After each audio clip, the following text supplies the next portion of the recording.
Good morning everyone, it's Derek at Locksmith Services. Our first job of the day is actually what I was talking about yesterday, which is a Cardale lock.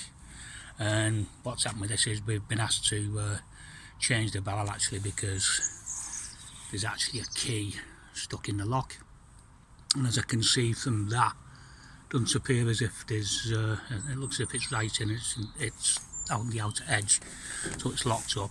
All we're going to do with this one is just turn it, and that's open.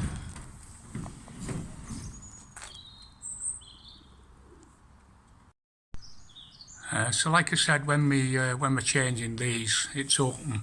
We've got to take this off, but obviously I'm videoing. But what you need to do is take a photograph before you take that off to make sure that that's going back in the correct position when you turn it on. When we take this off, that releases the spindle.